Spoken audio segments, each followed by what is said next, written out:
আমরা তো মুসলিম, সামনে আমাদের পহেলা বৈশাখ তো। আর জাতিগতভাবে আমরা বাঙালি, তো আমাদের এই যে পহেলা বৈশাখ উদযাপন করা কতটুকু যায়? ধর্ম আর সংস্কৃতি এক জিনিস কিনা? ধর্ম আর সংস্কৃতি এক জিনিস কিনা, জি। ধন্যবাদ ভাই আপনাকে চমৎকার প্রশ্নের অবতারণা করার জন্য। এখন সরাসরি দেখবেন প্রশ্ন উত্তর ভিত্তিক অনুষ্ঠান ইসলামী সমাধান, সৌজন্যে NCC bank, powered by NCC Islamic. NCC bank কার্ডে এই রমজানে শপিং, ডাইনিং ও ট্রাভেলিং এ পাচ্ছেন আকর্ষণীয় ক্যাশব্যাক এবং সেভিংস অফার। এনসিসি ব্যাংক, আপনার সাথেই সব সময়।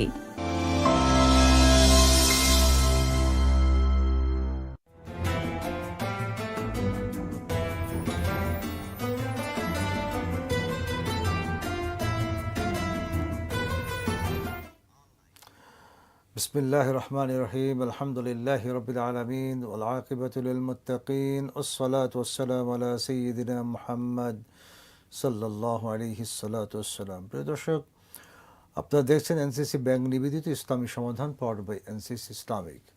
আমরা প্রত্যেক দিন একটি বিষয়ের উপর আলোচনা করি। আমাদের যে বিষয়গুলো আমাদের জন্য দরকার, আমাদের জগৎ সংসারের জন্য দরকার। প্রিয় দর্শক, সুস্থ বিনোদন ছাড়া কোনো জাতি বাঁচতে পারে না। ঠিক তেমনিভাবে প্রত্যেকটা জাতির জন্য রয়েছে নিজস্ব সংস্কৃতি, যেটাকে আমরা তেহজিব বলি, তামাদ্দুন বলি, এবং এর উপরই একটা সভ্যতা গড়ে ওঠে। এবং সভ্য জাতিগুলি পৃথিবীর জন্য কন্ট্রিবিউশন করতে পারে, অথবা তাদের অবদানটা তারা রেখে যেতে পারে পৃথিবীর জনগণের কল্যাণে। এবং এই যে আমরা সংস্কৃতির কথা বললাম এবং তেহজিবের কথা বললাম, তামাদ্দুনের কথা বললাম, এগুলো মানব জীবনে এবং মানব সভ্যতা অপরিহার্য একটি বিষয়। আমরা যদি আমাদের ইসলামী জিন্দিগির দিকে তাকাই, আল্লাহ রসুল সাল্লাল্লাহু আলাইহি সাল্লামের কাছে যখন হেরা গুহাতে প্রথম যে শব্দ নাজিল হলো সেটি ছিল ইকরা, পড়ো।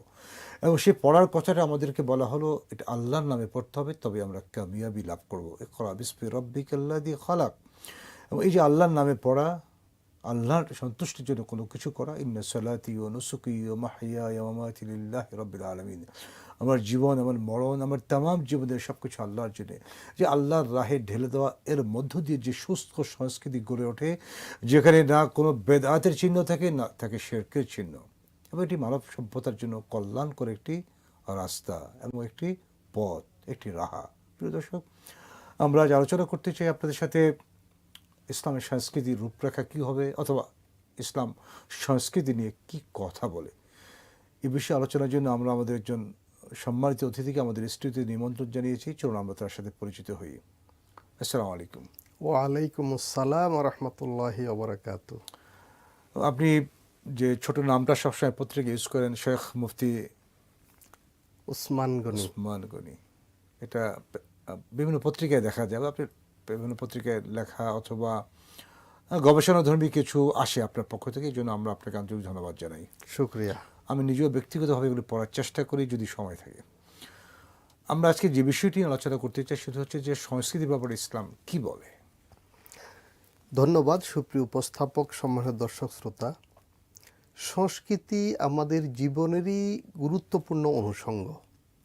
সংস্কৃতির আরবি প্রতিশব্দ হলো সাকাফা, আর ইংরেজিতে কালচার আমরা বলি, বাংলায় তাহজিব, তামাদ্দুন, আপনি যে শব্দগুলো বলেছেন এগুলো আমরা বলি। আসলে সংস্কৃতি কি? সংস্কৃতি হলো মানুষের জীবনের এমন কিছু আচরণ, এমন কিছু কর্মকাণ্ড যেগুলো তার বিশ্বাস, তার মূল্যবোধ, তার আচার আচরণের প্রকাশ ঘটায় এবং এর মাধ্যমে এর সামাজিক বিকাশ সাধিত হয়। তো আমরা যেমন সংস্কৃতির এর জায়গাটা কোথায়, এর পরিধি কিন্তু অনেক ব্যাপক। আমাদের পুরো জীবন ব্যাপী আমাদের সংস্কৃতি। আমি কোন ভাষায় কথা বলি, কিভাবে কথা বলি, আমার শব্দ চয়নের ধরন, আমার বাক্য বিন্যাস, এগুলো সংস্কৃতির অংশ। আমার ব্যবহার, আমার আচার আচরণ, আমার ব্যবহার, আমার পানাহার, আমার কর্ম, আমার বিশ্রাম অভ্যাস, আমার সারাদিনের রুটিন, সময়সূচি ইত্যাদি, আমার আত্মীয়দের সাথে সম্পর্ক, আমার পারিবারিক সম্পর্ক, সামাজিক সম্পর্ক, আমি কারো সাথে দেখা হইলে যে সম্বোধন বা সম্ভাষণ, এই পুরো জিনিসটাই সংস্কৃতির অনুষঙ্গ। এবং এর পাশাপাশি সংস্কৃতি বলতে আমরা কিছু অতিরিক্ত অনুষঙ্গকে যুক্ত করে বলি, যেমন বিনোদন সংস্কৃতির একটি গুরুত্বপূর্ণ অনুষঙ্গ।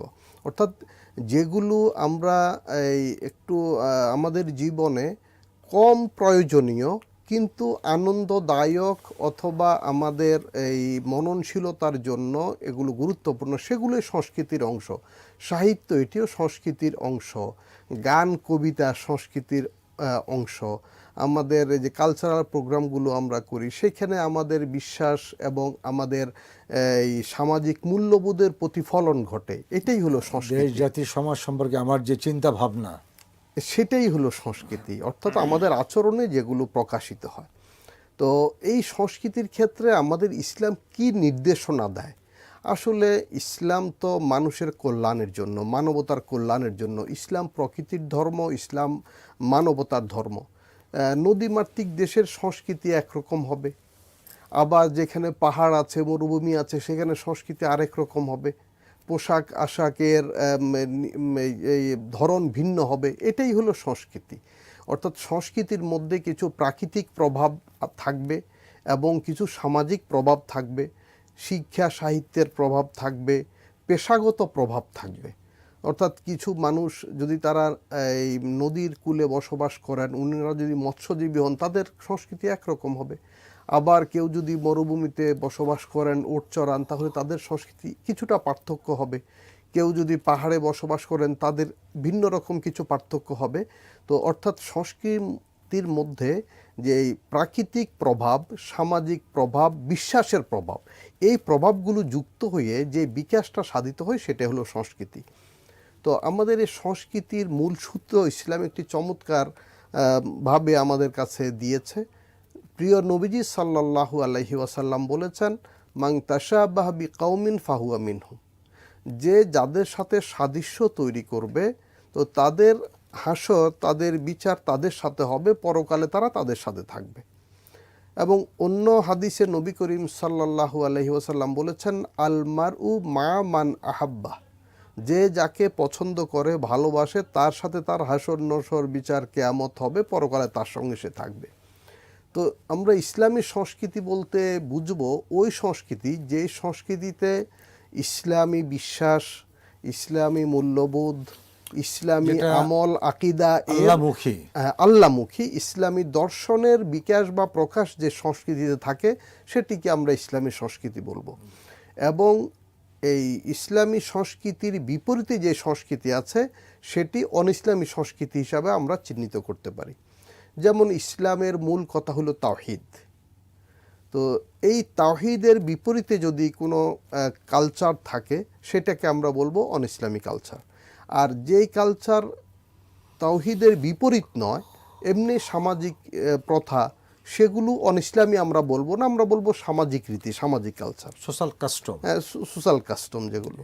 তারপরে কিছু প্রথা, কিছু রীতি, কিছু নিয়ম এগুলো আছে। তো আমরা এরপরে আছে আমাদের রেসালাত, প্রিয় নবী মুহাম্মদুর রাসূলুল্লাহ সাল্লাল্লাহু আলাইহি ওয়াসাল্লাম, তার প্রতি ভালোবাসা, মহব্বত, এটা ঈমানের অঙ্গ।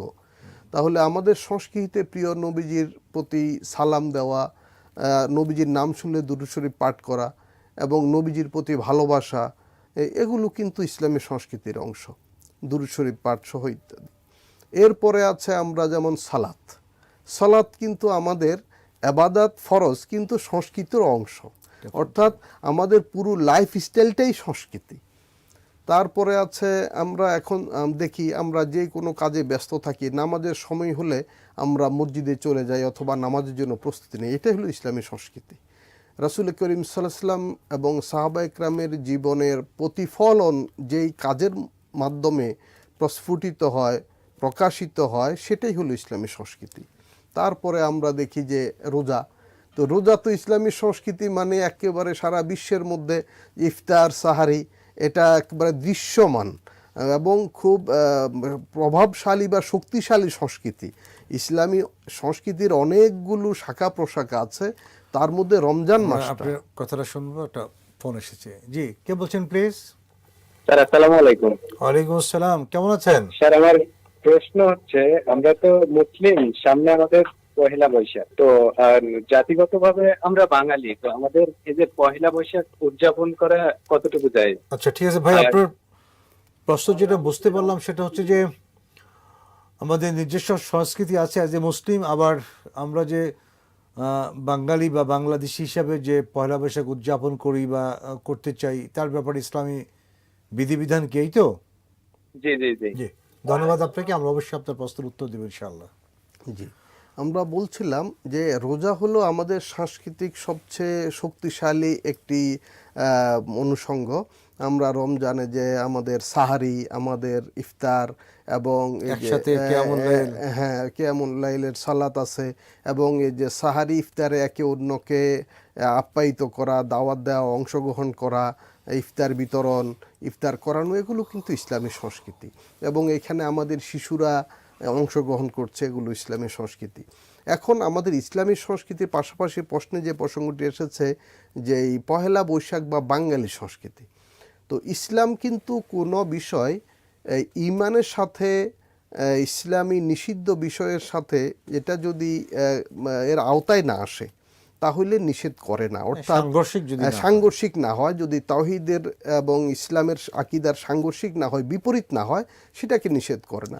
এখন এই বাঙালি সংস্কৃতি বা পহেলা বৈশাখ বলতে যা করা হয় সেগুলো যদি শুধু সামাজিক প্রথা হয় তাহলে সেটা দোষের নয়। যেমন আমরা দেখি আমাদের হাল খাতা করে ব্যবসায়ীগণ, এটা তো দূষণীয় কিছু নেই, সারা বছর বাকি থাকে, বাকিগুলো কালেকশন করে, আবার তারা আপ্যায়ন করে ইত্যাদি। কিন্তু যেখানে শিরিকের কিছু অনুষঙ্গ যুক্ত হয়, যেখানে আশেপাশে যারা মুশরিক আছেন, ভিন্ন ধর্মের লোক আছেন, তাদের তাহজিব তামাদ্দুন, তাদের ধর্মীয় বিশ্বাস যদি এখানে অনুপ্রবেশ করে তাহলে এটি নিষিদ্ধ। বা বৈশাখে মঙ্গল বা অমঙ্গল উপকরণ মনে করা বা এটার কারণ মনে করা, যে এটা অমঙ্গলের কারণ হবে বা মঙ্গলের কারণ হবে, তো এগুলো মনে করা, এটা হলো এই শিরিকি ধারণা। এবং কিছু প্রতীক ব্যবহার করা হয় যেগুলোর সাথে শিরিক যুক্ত আছে, এবং সেগুলো ভিন্ন ধর্মের উপাস্য বা ভিন্ন ধর্মের দেবদেবীর প্রতীক সেগুলো, এবং ইসলাম নিষিদ্ধ এমন কোনো কিছু যদি যুক্ত হয় তাহলে এটি নিষিদ্ধ। এটা তো সোফার মাই নলেজ গোজ, এটা তো 30-40 বছর আগেও আমাদের দেশে এই ধরনের বৈশাখী যে আমি কর্মকাণ্ডের কথা বলি সেটা কিন্তু ছিল না। আমাদের যাদের 50 ঊর্ধ্ব বয়স আমরা দেখেছি, আমরা সেটা এই চৈত্র সংক্রান্তি এটা শুধু ভিন্ন ধর্মের লোকেরাই পালন করত। নবান্নের একটা উৎসব ছিল। চৈত্র সংক্রান্তিটা বিশেষ করে পর্ব বা পরব হিসাবে পালন হতো, এবং সেটা ভিন্ন ধর্মের লোকেরাই পালন করত, মুসলিমরা সেখানে অংশগ্রহণ করতো না। আর এখন যেটা পহেলা বৈশাখ বলতে, এটা কিন্তু শহর কেন্দ্রিক, আমাদের এটা মাটি মানুষের সাথে সম্পর্কিত না। আমাদের গ্রামে গঞ্জে গেলে এখনও এই পহেলা বৈশাখের যে রেলি আমরা শহরে দেখি এটা কিন্তু নাই, অর্থাৎ আমরা 30 বছর আগে 50 বছর আগে কিন্তু এগুলো দেখিনি। তাহলে এটি বাঙালি সংস্কৃতিও না, বাংলাদেশি সংস্কৃতিও না, ইসলামী সংস্কৃতি তো নয়, বরং ইসলামী সংস্কৃতি বা ইসলামী আকীদা বিশ্বাসের বিপরীত কিছু এর মধ্যে বিদ্যমান থাকায় এটি গ্রহণযোগ্য নয়। এটি সংস্কৃতি হিসাবে আমাদের কাছে গ্রহণযোগ্য নয়, মানে বাঙালি বা বাংলাদেশি হিসাবে, আর মুসলিম হিসাবে এটি আমাদের কাছে গ্রহণযোগ্য নয়, কারণ এটি ভিন্ন ধর্মের শিরিকি বিষয়ের সাথে যুক্ত আছে। কিন্তু আমরা পেপার পত্রিকার দিকে যদি তাকাই তাহলে দেখি যে এটিকে বাঙালি সংস্কৃতি বলে চালিয়ে দেওয়া হয়েছে। এটি আসলে আমাদেরকে এই যারা সারা বিশ্বে যারা ইসলামকে ভিন্নভাবে মুসলিম জাতিকে ভিন্ন ধারায় প্রবাহিত করতে চাচ্ছে, প্রভাবিত করতে চাচ্ছে, মুসলমানদের ঈমান আকীদা নষ্ট করার জন্য, মুসলমানদের সংস্কৃতিকে দুর্বল করার জন্য তারা পরিকল্পনা করছে, তাদেরই দুরভিসন্ধি এগুলো, তাদের অপপ্রচার। এবং এটি আমরা জানি ঐতিহাসিকভাবে এগুলো তো আমাদের চোখের সামনে, আমরা যারা 50 ঊর্ধ্ব আছে আমাদের চোখের সামনে এগুলো কিন্তু তৈরি হয়েছে নতুন করে। সুতরাং এগুলো না বাঙালি সংস্কৃতি না বাংলাদেশি সংস্কৃতি, আর এটি পাশাপাশি ইসলামী তাহজিব তামাদ্দুনের আমাদের প্রকৃত সংস্কৃতির কিন্তু বিপরীত। আমরা দেখি সংস্কৃতি বলতে কি আমাদের দেশের নারীগণ মাথায় কাপড় পরতেন। শুনবো ছোট্ট একটা বিরতির পরে, চমৎকার আলোচনা করছেন। প্রিয় দর্শক, সময় হলো বিরতি নেওয়ার। আপনারা দেখছেন এনসিসি ব্যাংক নিবেদিত ইসলামী সমাধান, পাওয়ার্ড বাই এনসিসি ইসলামিক। আমরা ছোট্ট একটা বিরতিতে যাব, আমাদের সাথেই থাকুন, আমরা ফিরে আসছি ইনশাআল্লাহ।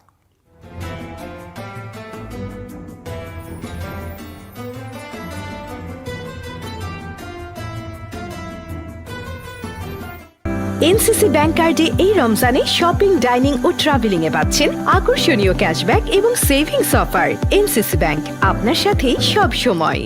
শরিয়া অনুশাসন মেনে বিজ্ঞ শরিয়া বোর্ডের নির্দেশনায় ও স্বতন্ত্র ব্যবস্থাপনায় গ্রাহকদের জন্য এনসিসি ইসলামিক ব্যাংকিং এর আকর্ষণীয় সেবাসমূহ রয়েছে। আধুনিক সকল সুবিধা, তাই শরিয়া মেনে ব্যাংকিং হবে সহজে ও নিশ্চিন্তে। এনসিসি ইসলামিক ব্যাংকিং এর সাথে। এনসিসি ব্যাংক, আপনার সাথেই সব সময়। বিশ্বজুড়ে বিস্তৃত নেটওয়ার্ক ও প্রয়োজনীয় আধুনিক সকল সুবিধা নিয়ে রেমিটেন্স সেবায় আপনার বিশ্বস্ত প্রতিনিধি এনসিসি ব্যাংক, আপনার সাথে সব সময়। বিশিষ্ট ইসলামী চিন্তাবিদ অধ্যাপক সোহেলা সোভান রচিত গ্রন্থ দৈনন্দিন জীবনে কোরআনের ভূমিকা। গ্রন্থটি পাওয়া যাচ্ছে হাক্কানি পাবলিশার্সে। বিশিষ্ট ইসলামী চিন্তাবিদ অধ্যাপক সোহেলা সোভান রচিত গ্রন্থ শান্তির প্রতীক নবীজি। গ্রন্থটি পাওয়া যাচ্ছে হাক্কানি পাবলিশার্সে।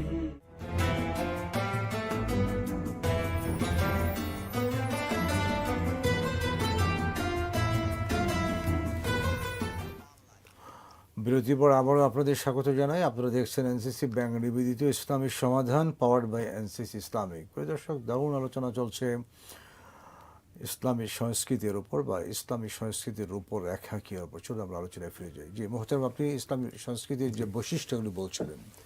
সংস্কৃতির আরেকটি বিশেষ অনুষঙ্গ হলো পোশাক। তা আমাদের পোশাক কেমন হবে? তাহলে আমরা দেখি আমাদের বাংলাদেশের পোশাক ছিল মার্জিত পোশাক, এবং পোশাকে মানুষের রুচিবোধের পরিচয় দেয়। আর বিশ্বাসের প্রকাশ তো আছেই। প্রথমত ইসলাম সতর বা বিশেষ শরীর ঢেকে রাখার জন্য নির্দেশ দিয়েছে। পোশাকের মাধ্যমে আমরা এই শরীরের নিরাপত্তা বা সুরক্ষা এবং আরাম আয়েশের আয়োজন করে থাকি। তো আজ থেকে 30-40 বছর আগে আমরা দেখতাম গ্রামগঞ্জে একজন ভিন্ন ধর্মের বা হিন্দু ধর্মের একজন নারী মাথায় ঘোমটা পরতেন, ঘোমটা দিয়ে, লম্বা ঘোমটা দিয়ে চেহারা ঢাকতেন। তো এটাই ছিল বাঙালি সংস্কৃতি বা বাংলাদেশী সংস্কৃতি। রিকশায় উঠলে কোনো শাড়ি দিয়ে রিকশা শাড়ি দিয়ে ঢেকে দেয়া হতো, এবং মহিলাগণ সাধারণত এই ছাতা দিয়ে, দুই দিকে ছাতা ধরে নিজেকে আড়াল করতেন। বোরকা তো পরতেন, তারপরে বোরকা পরার পরও ছাতা ব্যবহার করতেন আড়ালের জন্য। তাহলে এগুলো ছিল আমাদের এই পুরনো সংস্কৃতি। তো এখন এই সংস্কৃতি নামে আপনি বলছেন যে মিডিয়াগুলোতে ভিন্নভাবে সংস্কৃতি উপস্থাপন করে বা বাঙালি সংস্কৃতি বলতে নতুন কিছু বোঝায়। এগুলো বাঙালি সংস্কৃতি নয়। আমরা আমাদের দেশে আমাদের আবহাওয়া উপযোগী পোশাক পরিধান করি, এবং আমাদের সংস্কৃতির আরেকটা গুরুত্বপূর্ণ বিষয় যে আমাদের জাতীয় পোশাক যেটি, যেমন পুরুষের জন্য লুঙ্গি ফতোয়া বা ফতোয়ার বিকল্প হলো পাঞ্জাবি টাইপ। তো আমরা এগুলোকে এখন আমরা বেমালুম ভুলে গেছি। আমরা মনে করেছি যে ভিন্ন কিছু করলে, নতুন কিছু করলে এটা বোধহয় সংস্কৃতি হয়। এই সব নতুনত্ব কিন্তু ভালো না। যে দেশে হয়তো মানুষ এই মিল কারখানায় কাজ করে তারা হয়তো মোটা কাপড় পরে, খনিতে শ্রমিক যারা তারা মোটা কাপড় পরে, সেই কাপড়টাকে আমরা বানিয়েছি এখন আধুনিক জিনিস। আসলে এগুলো তো আধুনিক না। শ্রমিকের পোশাক, সেটা শ্রমিকের জন্য। তো আমরা আমাদের যে ইসলাম কোনো পোশাককে নিষিদ্ধ করে না, যদি না তার মধ্যে শিরকি কোনো অনুষঙ্গ থাকে, যদি না সেখানে ভিন্ন ধর্মের কোনো কিছু থাকে। বাকি কথাটা শুনবো, একটা ফোন রিসিভ করি। জি, কে বলছেন প্লিজ? হ্যালো। জি, আমি আপনাদের আলোচনা শুনছিলাম। প্রশ্ন হচ্ছে যে ধর্ম আর সংস্কৃতি এক জিনিস কিনা? ধর্ম আর সংস্কৃতি এক জিনিস কিনা? জি, ধন্যবাদ ভাই আপনাকে চমৎকার প্রশ্নের অবতারণা করার জন্য। ধর্ম আর সংস্কৃতি এক কিনা? ধর্ম মানুষের পুরো জীবনকে নিয়ন্ত্রণ করে, আর সংস্কৃতি হলো গড়ে ওঠে, সংস্কার হয়ে যেটি গড়ে ওঠে। এখন আমি সেখানে ধর্মের প্রভাবটা কাজ করে, ধর্ম সেটাকে নিয়ন্ত্রণ করে, ধর্ম সংস্কৃতিকে নিয়ন্ত্রণ করে বা পরিবর্তন করে। যেমন আমরা বাংলাদেশি, আমরা ভাত খাই, আর যারা আরব দেশে তারা রুটি খায়। এখন রুটি খাওয়ার সংস্কৃতি, ভাত খাওয়ার সংস্কৃতি, এটি হলো আমরা এই গরু মহিষ পালন করি, তারা উট ঘোড়া পালন করে আরব দেশে। এটা হলো স্থানীয় আবহাওয়ার কারণে, প্রাকৃতিক কারণে পার্থক্যটা হচ্ছে। তাহলে ধর্ম আমাদের বিধিনিষেধ দেয়, এবং আমাদের সংস্কৃতির যেই অনুষঙ্গগুলো নিষেধের আওতায় পড়ে সেগুলো বর্জন করতে হবে। এবং ধর্ম, আমি মনে করি ধর্ম সংস্কৃতিকে পরিশুদ্ধ করে। সংস্কৃতি নানাভাবে গড়ে উঠতে পারে, বাট সেখানে একটা ফায়ারওয়াল ক্রিয়েট করা অথবা একটা বিধিনিষেধ দেয়া, এটা করা যাবে এটা করা যাবে না, এগুলো ধর্মীয় পলিসি থেকে আসে। আমরা যদি বলি যেমন শিক্ষা এবং বিজ্ঞান মানুষকে কুসংস্কার মুক্ত করে, ঠিক ধর্ম সংস্কৃতিকে কুসংস্কার মুক্ত করে। অর্থাৎ সংস্কৃতির মধ্যে মানুষের ভুল বিশ্বাসের যে প্রভাবকগুলো থাকে, যেই সিম্বলগুলো থাকে, সেগুলোকে ধর্ম সংশোধন করে দেয়। ধর্ম মানুষের বিশ্বাসের শুদ্ধতা আনয়ন করে, চিন্তা দর্শনের শুদ্ধতা আনয়ন করে, তার পাশাপাশি এর মাধ্যমেই তার সংস্কৃতি অটোমেটিক পরিবর্তন হয়, সংশোধিত হয়। আরেকটা শব্দ প্রচলিত আছে, শিক্ষা সংস্কৃতি। এই বিষয়টাকে আমরা কিভাবে কন্ট্রোল করতে পারি যে শিক্ষা বা সংস্কৃতি কেবলমাত্র মানবতার কল্যাণের জন্য ব্যবহৃত হবে? শিক্ষা, আমাদের সংস্কৃতি বলতে আমরা যদি বলি যে কালচার বা আমাদের এই রীতিনীতি, তাহলে এটি অনেক ব্যাপক অর্থ এবং এই শিক্ষা এর অন্তর্ভুক্ত। এখন এখানে কিন্তু শিক্ষা বিজ্ঞানীগণ বিতর্ক করেছেন যে সংস্কৃতি শিক্ষার অঙ্গ না শিক্ষা সংস্কৃতির অঙ্গ। আসলে একটাকে অনুমোদন করে, একটাকে মানোন্নয়ন ঘটায়। শিক্ষিত হলে তার সংস্কৃতি উন্নত হয়, আর উন্নত সংস্কৃতি উন্নত শিক্ষা হয়। মানে তো একটার হচ্ছে পরিপূরক। তো আমাদের এই শিক্ষা সংস্কৃতিটা উন্নত হয়েছে কিনা এটা আমরা বুঝতে পারবো। এখানে স্বাধীনতা সবচেয়ে বড় বিষয়। আমার সংস্কৃতির মধ্যে আমি স্বাধীন কিনা, শিক্ষার ক্ষেত্রে আমি স্বাধীন কিনা। কখন আমি স্বাধীন বুঝতে পারবো? আমি যা ভাবি, আমি যা বিশ্বাস করি, আমি যা লালন করি, আমি যা ধারণ করি, সেটির প্রকাশ আমার শিক্ষার মধ্যে আছে কিনা, আমার কালচার, আমার সংস্কৃতির মধ্যে আছে কিনা। যদি থাকে তাহলে আমার শিক্ষা সংস্কৃতি গ্রহণযোগ্য। আর যদি আমার বিশ্বাস আমার এই শিক্ষা নিকেতনে বা শিক্ষালয়ে না থাকে, আমার সংস্কৃতির মধ্যে না থাকে, তাহলে কিন্তু আমি সাংস্কৃতিক গোলামির মধ্যে আছি বা শিক্ষাক্ষেত্রে অন্যের গোলামি করছি। এবং বর্তমান জামানায় এক দেশ কিন্তু অপর দেশকে আগের মতো দখল করে না সশরীরে বা ফিজিক্যালি। এখন যেটাকে আমরা বলি সাংস্কৃতিক আগ্রাসন, হ্যাঁ, প্রভাবশালী দেশগুলো সাংস্কৃতিক আগ্রাসন দিয়ে ছোট দেশগুলোকে অথবা দুর্বল দেশগুলোকে প্রভাবিত করে, তাদের সংস্কৃতির যে বিষয়গুলো আছে সেটা ঢুকিয়ে দেয় মজ্জাগতভাবে, তারপর তারা দূর থেকে দেশটাকে নিয়ন্ত্রণ করে। এক্ষেত্রে ইসলাম কি বলে? এই জন্য ইসলাম বলে যে হাদিসে কারিমে রাসূল কারীম সাল্লাল্লাহু আলাইহি ওয়াসাল্লাম বলেছেন যে আলমারউ মামান আহাব্বা, যে যাকে ভালোবাসে পছন্দ করে তার হাসর তার সাথে হবে। তাহলে আমরা যদি এই ইসলামী কালচারকে রেখে অন্য কালচারকে লালন করি, পরিচর্যা করি, তাহলে কিন্তু আমি ইসলামী কাজ করলাম না। এবং আমার পোশাক আশাক, আমার চলন বলন, আমার আচার আচরণ, আমার কথাবার্তা, এগুলো আমার অতিথি পরায়ণতা, এগুলো ইসলামী অনুকূলে হতে হবে। আমার যে নিঃস্বার্থ মানুষের জন্য কাজ করা এবং পারিবারিক বন্ধন যেটা আমাদের আছে, এটা কিন্তু আমাদের ইসলামী সংস্কৃতি এবং বাংলাদেশি সংস্কৃতি। তো এগুলো যদি আমরা হারিয়ে ফেলি তাহলে আমাদের ব্যক্তি জীবন অতিষ্ঠ হবে, ব্যক্তি জীবন যন্ত্রণাময় হবে। আমরা দেখি ইউরোপ আমেরিকার কালচার, সেখানে মানুষ যে নিঃসঙ্গ জীবন যাপন করে, পারিবারিক বন্ধন নাই, এবং এটা দুনিয়াতে একটি জাহান্নাম। কিন্তু একজন নিঃসঙ্গ মানুষ জেলখানায় কিন্তু এত কষ্ট হয় না, কারণ সেখানে অনেক মানুষ আছে, সেখানে অনেক বন্ধু বান্ধব হয়, আপন মানুষ তৈরি হয়ে যায়, একে অন্যকে সহযোগিতা করে, সহানুভূতি থাকে। কিন্তু একাকিত্বের জীবন, আমার বিশাল অ্যাপার্টমেন্ট বাড়ির মধ্যে আমি একাকী জীবন যাপন করছি, এটা কিন্তু এই জেলখানার চেয়ে কষ্টকর। তাহলে এই যে পারিবারিক বন্ধন, এটা হলো ইসলামী সংস্কৃতি, আর একাকী জীবন এটা হলো এই পাশ্চাত্য সংস্কৃতি। প্রথমত আমরা যদি ইসলামী সংস্কৃতি পরিহার করে এই পাশ্চাত্য সংস্কৃতি অনুসরণ করি, আমাদের ব্যক্তি জীবন দুর্বিষহ হবে। 2 নম্বর, পারিবারিক জীবন উচ্ছন্নে যাবে, ধ্বংস হয়ে যাবে। 3 নম্বর, সামাজিক নিয়ন্ত্রণ নষ্ট হবে, বিশৃঙ্খলা তৈরি হবে, সামাজিক বিপর্যয় তৈরি হবে। মানুষ কেউ কাউকে নিয়ন্ত্রণ করতে পারবে না, ওই পুলিশ লাগবে সব ক্ষেত্রে। যেমন বাবা মার কথা সন্তান শুনবে না, তারপরে স্বামী স্ত্রী একজনকে শ্রদ্ধা করবে না, ভালোবাসা থাকবে না।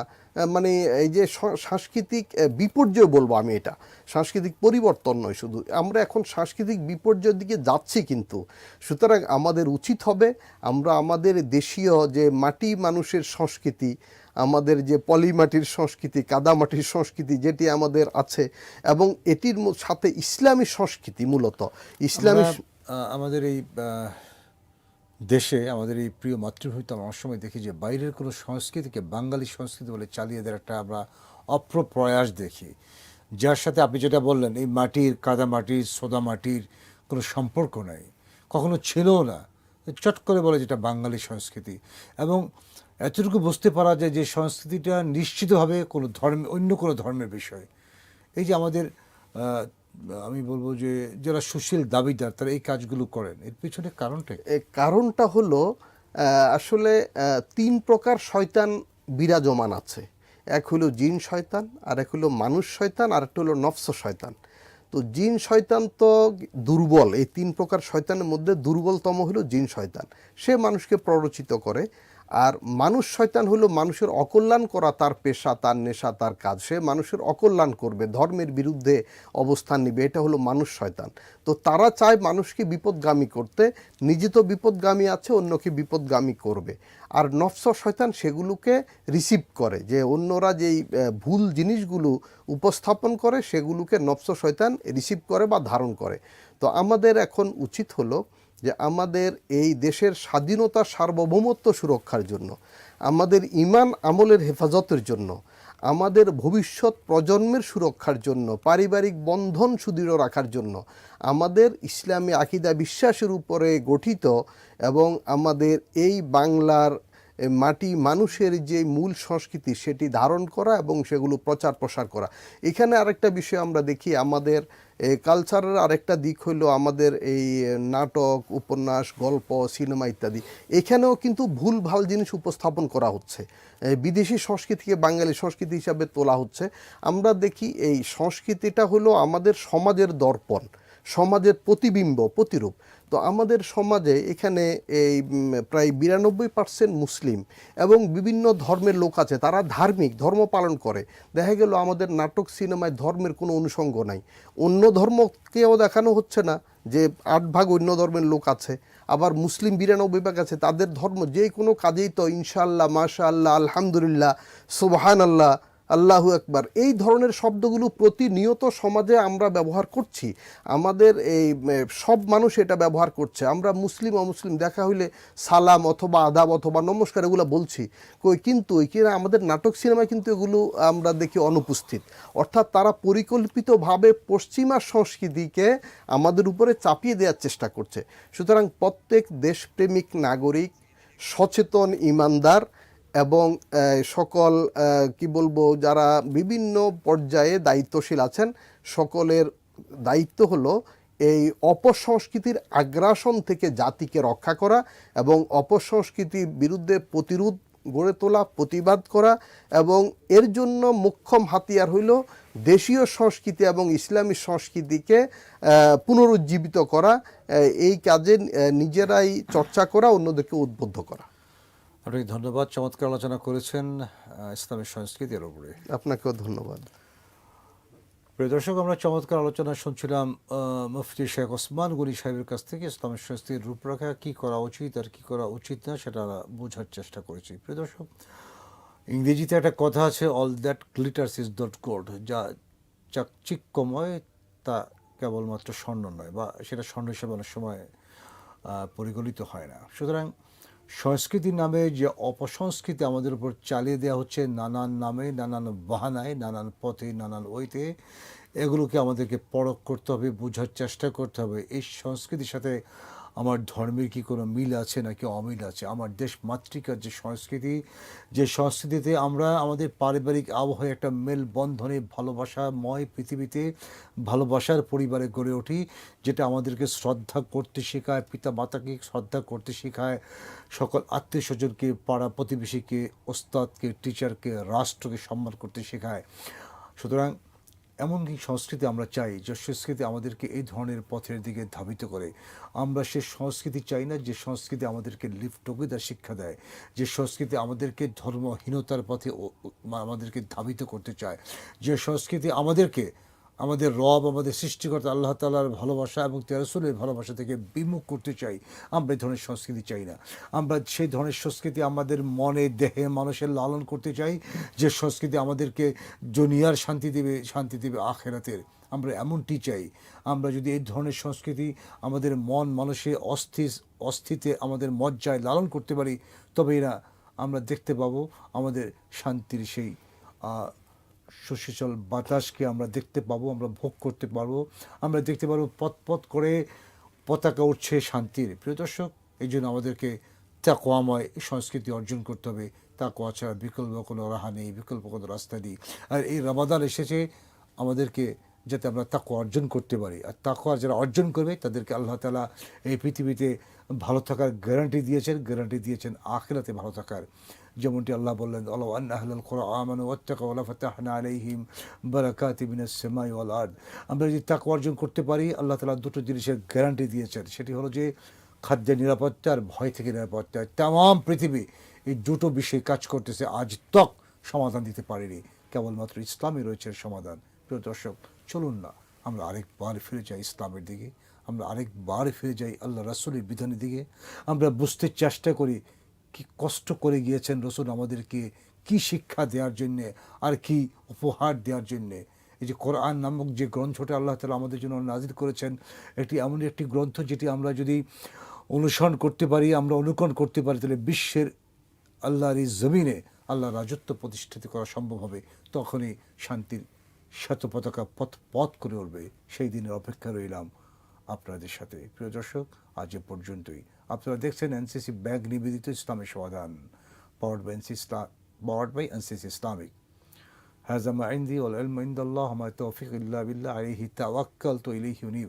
السلام عليكم ورحمة الله وبركاته.